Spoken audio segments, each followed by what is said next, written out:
समुद्र मंथनातून कोणत्या गोष्टी बाहेर आल्या हे जाणून घेतल्यानंतर आता आपण या व्हिडिओमधून अमृत कुंभ दानवांना मिळू नये म्हणून देवानी नेमकी काय शक्कल लढवली ते जाणून घेणार आहोत. समुद्र मंथनातून अमृताचा कुंभ बाहेर आल्यानंतर देव आणि दानव दोघेही तो मिळवण्यासाठी उतावळे झाले होते. अमृत पिणारा अमर होतो, त्यामुळे दानवांनी तो कुंभ हिसकावून घेण्याचा प्रयत्न केला.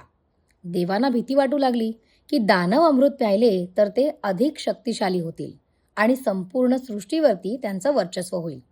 तेव्हा भगवान विष्णू यांनी एक युक्ती केली. त्यांनी अतिशय सुंदर स्त्रीचं रूप धारण केलं, ज्याला मोहिनी असं म्हणतात.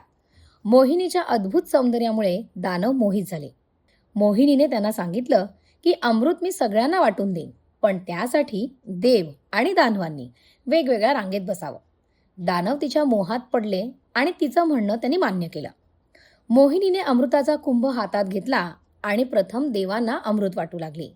दानवांना वाटत होतं की त्यांनाही लगेच अमृत मिळेल, पण मोहिनीने चातुर्याने संपूर्ण अमृत देवांनाच दिलं. त्यामुळे दानव अमृत पिण्यापासून वंचित राहिले. मात्र एक दानव राहू देवांच्या रांगेत जाऊन बसला आणि अमृत पिण्याचा प्रयत्न केला. हे पाहून सूर्यदेव आणि चंद्रदेव यांनी विष्णूंना सांगितले. लगेच विष्णूंनी सुदर्शन चक्राने राहूचं मस्तक छाटलं, पण त्याने अमृताचा थेंब आधीच प्यायल्यामुळे त्याचं मस्तक अमर झालं. त्यालाच राहू असं म्हणतात. अशा प्रकारे विष्णूंनी मोहिनीचे रूप धारण करून दानवांना भुलवले आणि अमृत कुंभाचं रक्षण केले. त्यामुळे अमृत देवांच्या हाती सुरक्षित राहिले आणि त्यांना पुन्हा शक्ती प्राप्त झाली.